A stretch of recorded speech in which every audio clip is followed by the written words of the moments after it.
Mesdames, Messieurs, bonsoir, ravi de vous retrouver pour votre journal. Voici les principaux titres de cette édition de ce soir.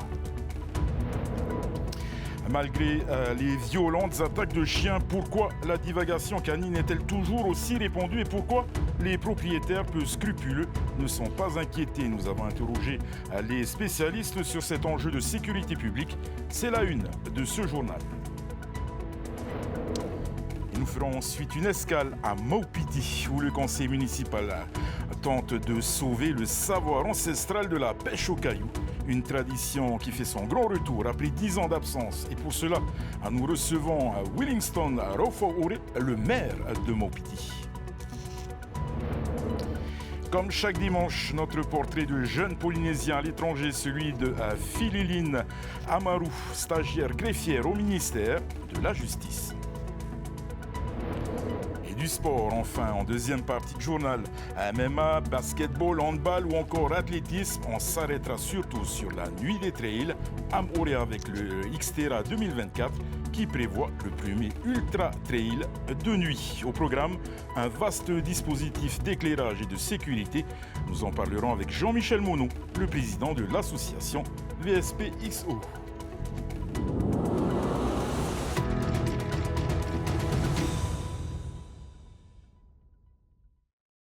2 semaines après la violente attaque de chiens au Montmarault, l'enquête est aujourd'hui sous contrôle du procureur. Elle prévoit l'expertise comportementale du bichon retrouvé sur place, alors que l'une de ses victimes est à nouveau hospitalisée. Pourquoi la divagation canine est-elle toujours considérée comme normale et pourquoi la réglementation est-elle complètement ignorée? C'est le dossier de la rédaction avec Esther Cunio. La peur d'être pris pour cible dans un quartier, sur une voie publique ou sur un sentier de randonnée, par un ou plusieurs chiens, n'épargne aujourd'hui personne. Pas même les spécialistes. Je n'y vais plus car les voies publiques ne sont pas sécurisées. Certaines propriétés sont ouvertes, ne sont pas étanches. Les chiens peuvent s'échapper et j'ai trop peur effectivement qu'il arrive une attaque de meute envers mon chien. Une peur qui ternit l'image d'Épinal de la Polynésie française, théâtre de violentes attaques, y compris dans les îles, comme ici à Rangiroa, où en dehors des passants, des habitants sont quotidiennement harcelés jusque sur leur palier par les chiens de la voisine.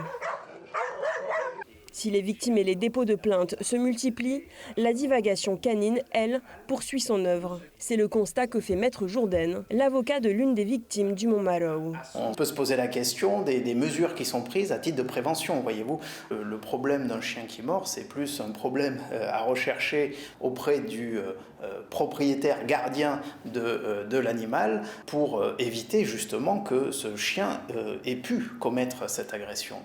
Difficile pourtant d'identifier les propriétaires en Polynésie. Selon l'arrêté du 9 janvier 2004, tous les animaux domestiques de plus de 4 mois sont tenus d'être identifiés par le tatouage d'un numéro ou l'insert d'une puce.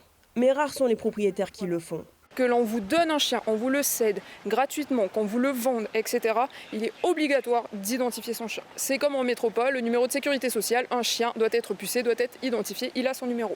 Seulement voilà, la sanction prévue par ce même arrêté est une contravention de première classe, soit 2 000 francs maximum. Une amende qui peut être majorée à 3 900 francs, mais qui reste bien en dessous des 7 000 francs à débourser chez le vétérinaire pour une opération d'identification. Idem pour les permis de détention de chiens d'attaque. Des chiens censés être muselés sur la voie publique et tenus en laisse. Des chiens également soumis à une évaluation comportementale afin de déterminer leur niveau de danger et de prévoir des mesures préventives. Un chien qui est avec un potentiel dangereux, qui est entre de mauvaises mains, oui, là il peut devenir dangereux, il est même beaucoup plus dangereux même qu'une arme blanche. Donc le fait de savoir quelle est la population, qui détient ces animaux et s'ils sont bien cadrés, puisque les obligations légales font qu'on est obligé d'avoir une formation quand même pour apprendre à s'en occuper, éviterait quelques dérives. À défaut de suivi, nombreux sont les chiens qui circulent en liberté dans les quartiers, y compris des chiens de première et de deuxième catégorie, soit des chiens d'attaque, tenus d'avoir un certificat de stérilisation, car la reproduction de ces animaux est strictement interdite par l'arrêté du haut-commissaire du 20 juin 2008. Sauf qu'aujourd'hui, on les laisse divaguer, on ne les stérilise pas, ils se reproduisent avec les bergers tahitiens. Et le chien, le berger tahitien, il a un caractère qui va être plus de défense. Quand on fait des croisements entre un chien cool et un chien qui peut être dangereux, il peut avoir à l'arrivée une morphologie de chien cool, mais avec un caractère de chien dangereux. Et c'est ça qui nous pose problème, et c'est sur ça qu'on a alerté depuis de nombreuses années le pays, sur le fait qu'il faudrait faire respecter cette loi. Les associations suivent de près des cas d'élevage clandestin de chiens d'attaque. Preuve que le pays se montre sensible à la question. Le comité de réflexion sur le bien-être animal vient de mandater un bureau d'études pour faire un état des lieux de la population canine. Voilà 10 ans qu'elle n'a pas eu lieu à Maupiti. La dernière pêche au caillou organisée sur l'île, c'était en 2014. C'est pour que ça, il faut savoir donc se perdre pas et pas perpétuer, donc et perpétuer les traditions ancestrales que le conseil municipal de Maupiti a voulu organiser à nouveau cette pêche traditionnelle. Et les jeunes de l'île ont été invités à participer aux préparatifs. Le reportage de Moya Piron sur des images de notre correspondant Evans Mana.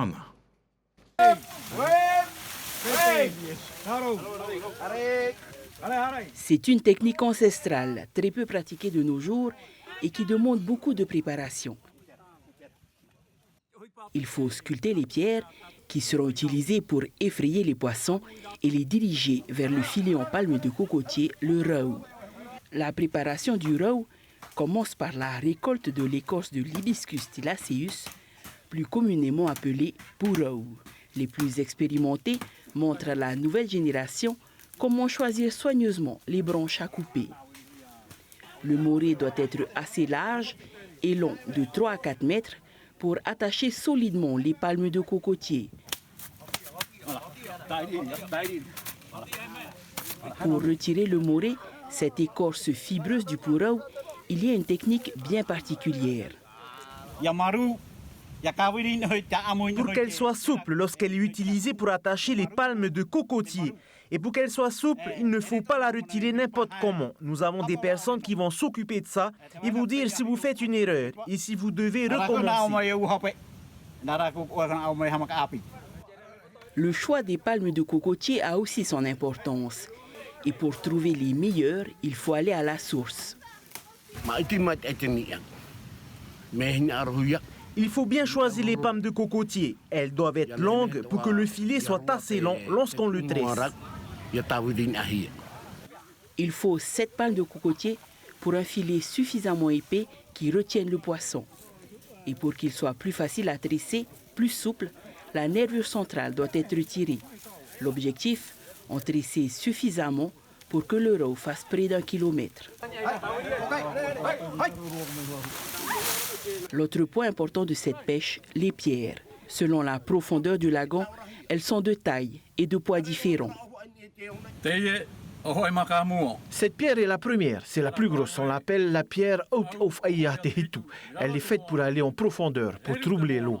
De cette manière, il y aura plus de poissons. Cette pierre de taille moyenne, c'est la pierre Tamaru, appelée aussi pierre Afa.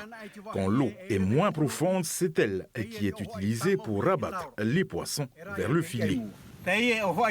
Celle-ci, c'est la pierre Pini. Quand on s'approche du filet, c'est cette pierre, la plus petite, qui chasse les poissons vers le rivage. Maintenant que les jeunes de l'île ont appris les techniques de cette pêche ancestrale, c'est à eux de perpétuer la tradition et de transmettre ce savoir. Et nous accueillons à présent sur ce plateau le maire de Maupiti, Williamson Raufo-Uri, et Ariti Tauvirei, président du comité organisateur de la pêche au caillou. Messieurs Yorana. Bonsoir. Alors, la dernière pêche, c'était il y a 10 ans, le 24 juillet 2014, précisément lors de la venue de Hokulia et Hikianalia, les pirogues à voile traditionnelles de Hawaï, à Maupiti. La prochaine aura lieu le 11 juillet 2024, c'est bien ça? Exactement, je voudrais saluer d'abord la population de Maupiti qui nous regarde, je n'en doute pas, et au-delà de cela, toute la Polynésie française. 10 ans, c'est une génération qui s'en va, une autre qui naît et une autre à apprendre. Donc nous avons décidé, le conseil municipal, d'organiser cette année, 10 ans après. Parce que c'est un travail où on doit mobiliser la population. On doit apprendre à cette génération comment faire le rau, comment organiser la pêche au caillou. Et donc, ce n'est pas une mince affaire. Et on a besoin de tout le monde derrière cet événement-là. Et donc, je suis content parce que je suis accompagné du président du comité organisateur. Ils sont 30 en tout dans ce comité-là.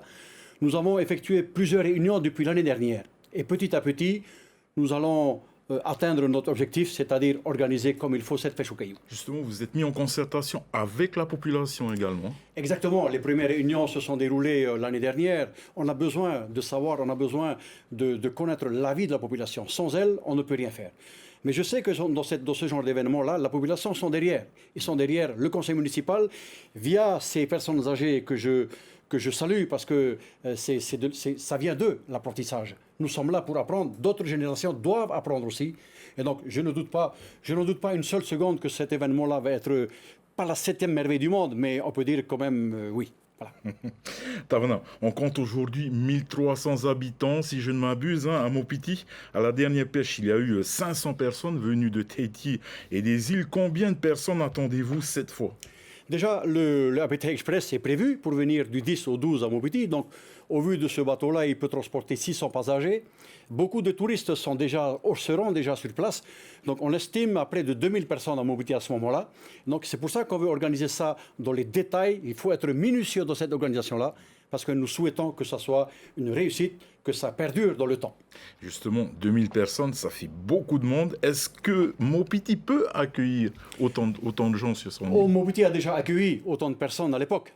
Et aujourd'hui, cette année, je ne m'inquiète pas. La population est prête. Nous sommes prêts. Et nous appelons d'ailleurs, nous faisons passer ce message-là aux îles sous le vent et aux îles du vent, de venir voir comment Mopiti, c'est la seule commune, c'est les seuls habitants qui organisent la pêche au caillou traditionnellement.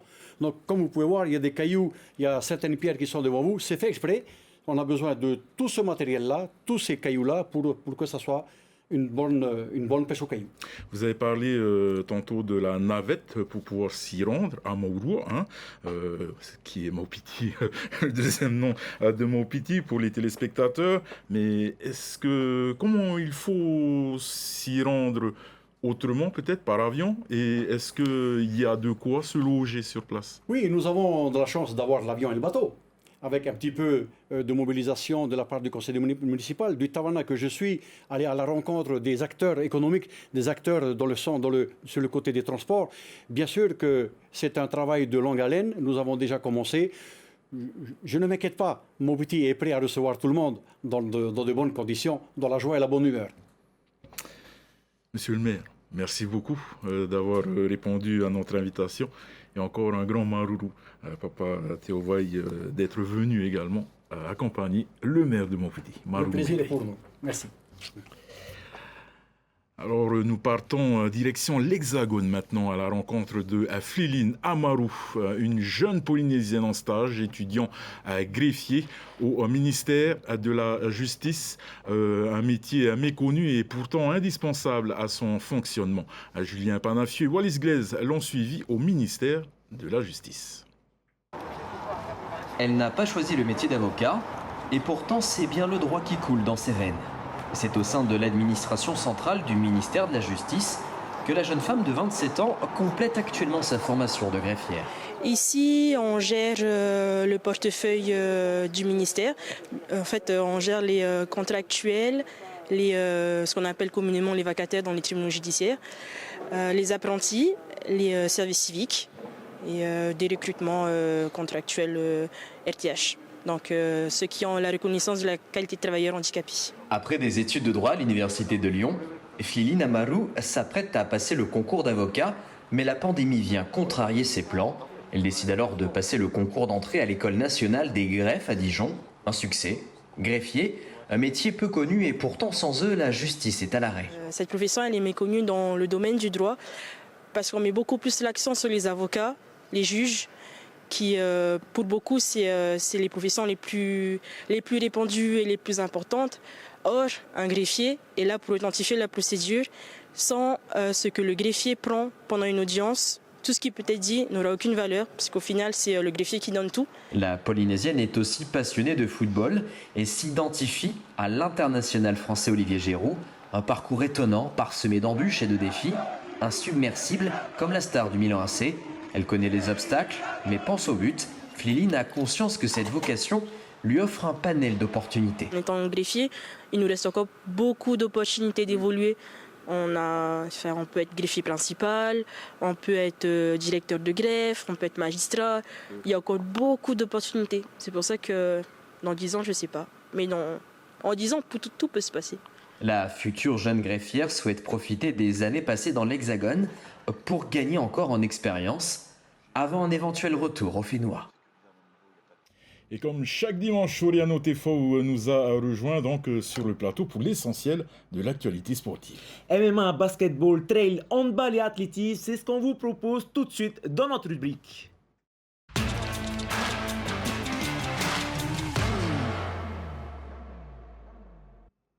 Et on commence par la soirée de MMA du UFC Challenger Series qui a tenu toutes ses promesses hier soir à Fatawa au programme 15 combats avec une première partie dédiée aux amateurs. Et une seconde consacrée donc aux professionnels dans le combat à phare de la soirée. Teiki Nauta a décroché la ceinture du champion light heavyweight. Attention, certaines images peuvent heurter la sensibilité des jeunes et des téléspectateurs non avertis. Les temps forts avec Andy Ebb.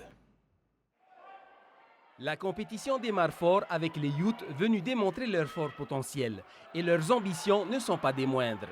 Aller à l'international, go, go, go, on n'abandonne jamais. Vous me verrez dans quelques années à l'UFC, ça je vous promets. Essayer de faire le maximum de compétitions pour faire connaître un peu mon nom de famille. Voilà, c'est mon objectif. Les parents sont ravis de constater les bienfaits de la discipline sur la jeunesse. C'est mieux que se battre dans la rue. Le ring, c'est la meilleure façon de se battre. Là, c'est du sport, il y a des règles. C'est propre. Il a perdu, mais il s'est bien battu. 8 combats sur les 15 prévus se sont terminés avant la limite par KO technique ou par soumission. Chez les pros, Julian Schluch remporte son combat face à l'Australien Maximilian Lester Williams. Teiki Nauta soumet son adversaire australien Dimitri de Russian Fog. Ce dernier est neutralisé au pied après plusieurs coups puissants portés par le Tahitien. Teiki parvient à le faire tomber d'un crochet du droit. Il en profite pour le terminer au sol par un étranglement. J'ai quand même fait partie des premiers qui ont emmené le MMA à l'international. 17 ans après, je réalise un de mes rêves d'avoir une ceinture professionnelle au Fénois. Rien de mieux. Il me reste à garder la ceinture contre Escam normalement, s'il accepte de venir en septembre. Malheureusement, Tehanhana Bernardino s'incline par étranglement face à une combattante, double championne du monde amateur IMAF et championne d'Europe, au palmarès bien rempli. Elle a 9 fights, donc 7 finishes. Je trouve que c'est un gros morceau pour moi pour un deuxième combat pro. Mais je ne vais pas m'arrêter là. Je vais m'améliorer encore et continuer. Si on veut évoluer, il faut aller se mesurer au plus fort, c'est sûr. Et moi, mon but, c'est vraiment de jauger mon niveau et performer, gagner en performance. C'est ça mon but premier. Les vainqueurs de cette soirée présélective affronteront les étrangers à la 3e édition de la Tahitian Fighting Championship en septembre prochain à Toata. Et direction maintenant la salle d'Aurei qui a accueilli hier soir le 3e match des finales élite dames. Et après avoir remporté les 2 premières rencontres face à Feipi, les basketteuses de Taunoa n'ont pas laissé passer leur chance de décrocher un nouveau sacre devant leur public. Désiré Teivao était sur place.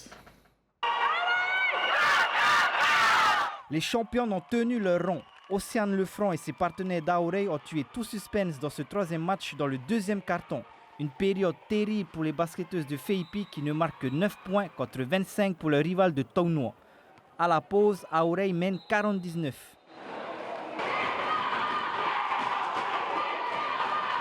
À la reprise, les joueuses de Pierre Villon gèrent leur avance au score. Les jeunes talents comme les sœurs Tessier et l'expérimenté Orama Lail permettent à Aurei de rester aux commandes de la partie. Finalement, les joueuses de Taunoa s'imposent sur le score de 65-50 et conservent leur couronne de championne. Sur toute la série en finale, ce qui a fait la différence, c'est que nos filles ont été bien préparées cette année. On s'est carrément attaché les services d'une préparatrice physique. Et elle a fait du bon boulot, ça se voit sur le terrain. Donc, et ensuite, les entraînements, elles ont été sérieuses pendant toute la saison. Malgré qu'on n'a eu que 4 matchs à jouer. Bon, c'est le lot de tout le monde, mais on fait avec. Maya Lextré et ses coéquipiers de Feipi n'ont pas démérité. Elles réalisent une deuxième mi-temps solide, mais le manque de préparation leur a été fatal dans ce 3e match. Déçu, oui et non, parce qu'on On n'était pas très bien préparés. On savait que si on gagnait un match, ça serait un peu du hold-up, mais bon, on espère quand même. Hein. Donc oui, il y a un peu de déception parce qu'on est des gagnants, donc on joue pour gagner. Mais le résultat est logique, on va dire. Pour les joueuses de Aurey, la saison n'est pas encore terminée. Elles s'envoleront dans 2 semaines pour la métropole et les finales de National 3. 27, 50, 77 ou 100 km avec l'édition 2024 de la Xterra. Du 24 au 26 mai, la Polynésie accueille son tout premier Ultra Trail de nuit. Et un défi de sécurité pour l'organisation VSOP XO qui n'a pas lésiné sur les moyens pour baliser le parcours. On vous emmène à Moria aux côtés des bénévoles.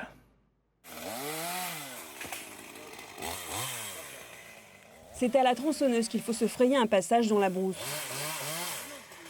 Et quand la machine pinaille, il faut encore s'arrêter et réparer. Sinon, continuer au coupe-coupe. Des contraintes qui rendent la progression difficile. Les week-ends, ils avancent. Là, on est à quelques semaines de l'événement. On est content d'avoir les bénévoles actifs et du coup, on en redemande en fait. Mais les bénévoles ne courent pas les rues. La VSOP XO doit s'appuyer sur un noyau dur d'une vingtaine de personnes pour ouvrir près de 10 km de pistes et nettoyer l'ensemble du circuit.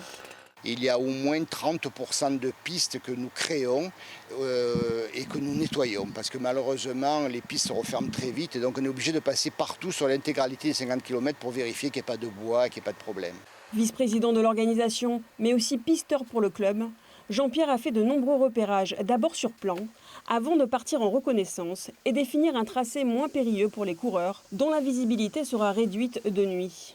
On ouvre des bretelles pour éviter de se mettre en difficulté sur des parcours vertigineux, pentus, etc. Et aussi un aspect d'accès pour que les secouristes, lors de la course, puissent effectivement être en intervention sans trop de moyens. On a éliminé tous les tronçons qui peuvent revêtir un danger. Par exemple, quand on monte sur la crête de Vaillaré, c'est un petit peu difficile. Donc là, on a créé une nouvelle piste sur 3,5 km pour éviter cette crête. Derrière les élagueurs, il faut encore passer la débroussailleuse, puis les souffleuses, pour que le chemin soit le plus visible possible. Pour la visibilité toujours, près de 80 pisteurs seront postés aux différents carrefours pour orienter les trailers. Le fléchage sera également augmenté en nombre de panneaux, des panneaux réfléchissants dans la nuit avec des frontales. On a fait des essais, ça a l'air de bien fonctionner. Et vraiment une nouveauté, je crois que ça n'existe pas sur d'autres trails, je ne crois pas, c'est que nous allons essayer de positionner tout le long des 50 km des barres lumineuses qu'on va percuter le soir et qui vont pendant 12 heures donner une lumière sur le tracé. Alors, je ne dis pas éclairer le tracé, mais on pourra aller d'une lumière à l'autre, ce qui va être un bon point de repère. Ça va être une lumière verte tout le temps. Côté parcours, les coureurs auront le choix entre la petite et la grande boucle de 50 km, à faire en une ou plusieurs fois pour les spécialistes des très grandes distances. Mais la VSOP XO prévient, un poste de contrôle médical attendra les coureurs au carrefour des 2 boucles. Il faudra avoir son feu vert avant de s'engager et d'engloutir 25 km de plus. Et ce soir, nous recevons Jean-Michel Monod, président de l'organisation du VSOP XO. Yorana, Jean-Michel. Yorana Davidson. Alors Jean-Michel, un ultra trail de nuit en Polynésie avec toutes les contraintes logistiques, administratives ou de sécurité que ça comporte, il fallait le faire et vous n'avez pas eu peur de vous jeter à l'eau? Alors, merci Oriano, mais avant tout, si tu me permets, j'ai le plaisir de revoir Davidson qui était là la première année en 2007 quand notre association VSOP s'est lancée justement dans ce type de défi sur l'île de Tahiti jusqu'à la Maroto et la traversière depuis Papeete. Donc on a effectivement depuis 17 ans maintenant été des hommes de défi. Donc cette année, la nuit des trails, c'était quelque chose pour nous qu'il fallait, une sorte d'aboutissement quelque part. Alors oui, on n'a pas peur, puisqu'on a déjà fait nos preuves depuis 17 ans.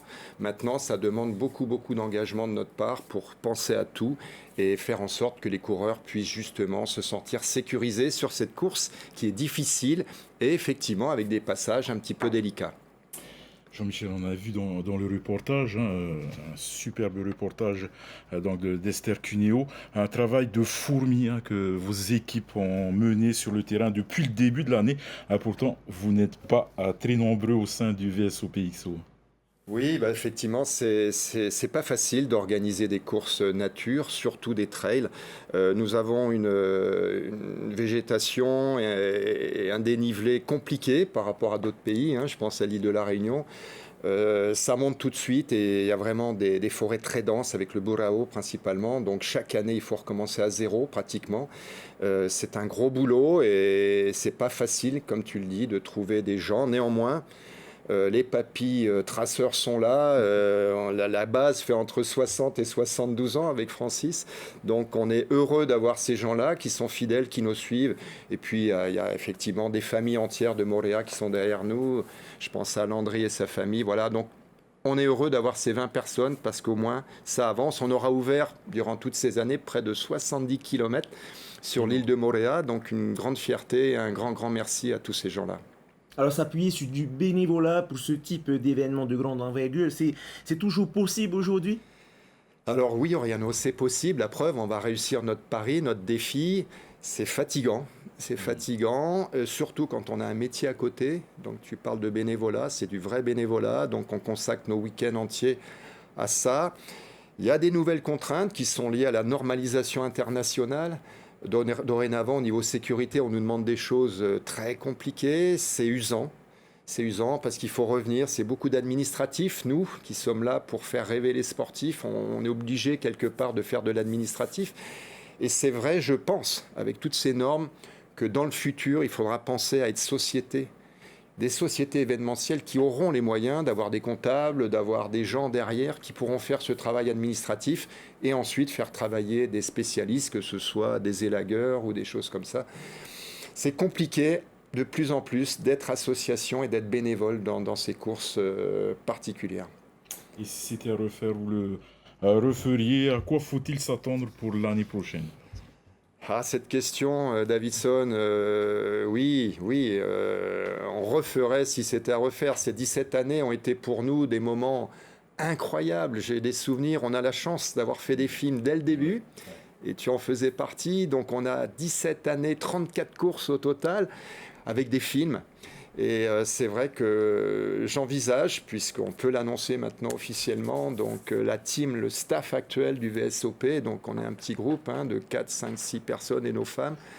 On a décidé de prendre notre retraite d'organisateur à la fin de cette année. Justement, on voulait terminer par quelque chose d'original. Il y a longtemps qu'on voulait faire un ultra trail. On en parlait avec le staff d'Xterra Planet. C'est un gros engagement pour nous. Et on s'est dit, c'est le bon moment, c'est notre dernière année. On va le faire, on va le réussir. Donc il restera le triathlon Xterra le 12 et 13 octobre prochain. Et on terminera par une grande fête pour reprendre justement ces 17 années et tout ce qu'on a pu faire pendant ces années, à savoir faire rêver les Polynésiens. Vous avez identifié une relève ? Alors, on travaille déjà dès cette année avec une société événementielle, Fenua Events, que je remercie d'ailleurs, qui sont derrière nous, qui font un gros boulot. L'inconvénient actuellement, alors je me tourne vers les politiques, c'est qu'il faut être associatif pour bénéficier de subventions. Et c'est un petit peu dommage, parce que je pense que ce sont des sociétés qui auront les moyens techniques et humains pour justement faire ce genre d'épreuves. Donc oui, il y a des gens qui pourraient être intéressés, mais on sera là pour les conseiller. Mais nous aussi, on a besoin de prendre un peu de recul et surtout de refaire du sport, parce que c'est un peu ce qui nous pousse à partir, c'est de pouvoir justement refaire du sport, car on ne peut plus en faire actuellement. Au niveau organisateur, c'est très prenant. Juste une dernière petite question, Jean-Michel. Les gagnants de cet Ultra Trail, ils repartent avec quelque chose d'assez génial. C'est bien que tu en parles, parce qu'on ne se rend pas compte, pour organiser des courses comme ça, il faut des hommes, on l'a vu, mais il faut également des partenaires fidèles. Et on a la chance d'avoir une dizaine de partenaires qui nous suivent depuis plus de 10 ans, qui ont relevé le défi Xterra. Xterra, c'est une marque mondiale. Nous sommes donc là, présents derrière cette marque. Ça nous coûte financièrement. Mais ces partenaires ont toujours cru en nous, dans notre qualité d'organisation. Et là, je suis heureux de le dire, les 2 premiers de ce trail, les 2 premiers locaux, bénéficieront de 2 billets d'avion sur notre compagnie locale et qui pourront leur permettre d'aller sur Paris avant d'aller justement sur la course mythique qui est la Diagonale des Fous à La Réunion. Donc voilà, chers amis polynésiens, entraînez-vous bien, on a des leaders qui sont là, vous pourrez bénéficier de 2 billets d'avion, premier homme, première femme, pour aller à la Diagonale des Fous. Jean-Michel, merci beaucoup d'être venu donc sur ce plateau et pour toutes ces précisions concernant donc cette grosse compétition. D'avoir été là aussi pendant toutes ces années. Et vous pouvez retrouver l'article détaillé avec le parcours et toutes les précisions de sécurité sur notre site TNTV News.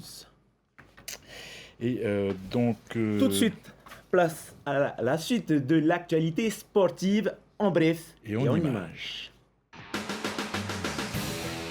Des cadets aux vétérans, ils étaient plus de 200 rameurs à participer ce week-end à Taoné au championnat de Polynésie de VA vitesse. Cette dernière journée devait permettre à la fédération thaïsienne de VA de sélectionner les meilleurs athlètes en vue des championnats du monde de vitesse organisés en août à Hawaï. Chez les hommes, Reviton Singh signe le meilleur chrono en 1 minute et 59 secondes. Et Veimiti Mauni sauve pour sa part le meilleur temps chez les dames en 2 minutes 26. 33 équipages ont participé au 3e concours de pêche organisé hier par l'association des sauveteurs en mer de Fa'a. La plus belle prise a été décrochée par l'équipe du Mélanie 4 avec un haura de 103 kg. Les grands gagnants repartent avec un jackpot de 560 000 francs. Cette journée a permis aux organisateurs de récolter des fonds pour améliorer leurs conditions de travail. Ces fonds vont être destinés à refaire la toiture de notre station. Comme vous voyez là, on a des conteneurs mais on n'a pas la toiture. Donc ça va nous permettre de faire la toiture et puis d'acheter encore d'autres matériel pour le sauvetage. Hier, la salle omnisport de Tahiri Matea à Pamatei a accueilli les championnats de Polynésie de Pumse. Une compétition où les athlètes doivent enchaîner des séries de mouvements et de techniques dans le vide, comme ce qui se fait en kata pour le karaté. 88 compétiteurs venus de 11 clubs ont répondu à l'appel. Chez les équipes, les représentants du club Nahiti TKD ont remporté les catégories Tamari et Eito. Le championnat de Polynésie de handball jeune a démarré la semaine dernière. 5 clubs de Tahiti Moria sont en lice pour le titre. Une forte augmentation de participation qui ravit tout le monde et les jeunes s'en donnent à cœur joie. Andy Ebb a assisté à la 2e journée des pupilles et Benjamin hier dans la salle d'Excelsior à la mission. JT, Dragon et Excelsior pour les pupilles, Excelsior versus Dragon chez les Benjamins, le handball jeune repart sur des chapeaux de roue. Un redynamisme qui ravit les clubs. On a remis en place les championnats jeunes justement pour redynamiser les jeunes, et même au handball. C'est excellent, on voit les niveaux sont très différents partout. C'est de bon augure pour le championnat. Oui, bien sûr, c'est de bon augure. Et puis c'est agréable de venir regarder des enfants jouer. Les enfants s'affrontent sur une moitié de terrain. Ils ont 10 minutes pour tenter de remporter la victoire sous l'œil attentif de leur coach. C'était l'occasion de jouer un peu le niveau des équipes et surtout que les enfants s'amusent plus. On est plus partis dans cette optique-là. Comment ça s'est passé? Bien. Vous avez bien joué? Oui. On s'est bien débrouillé. Mais même si l'équipe des Dragons va gagner, il nous manquait un peu le travail d'équipe.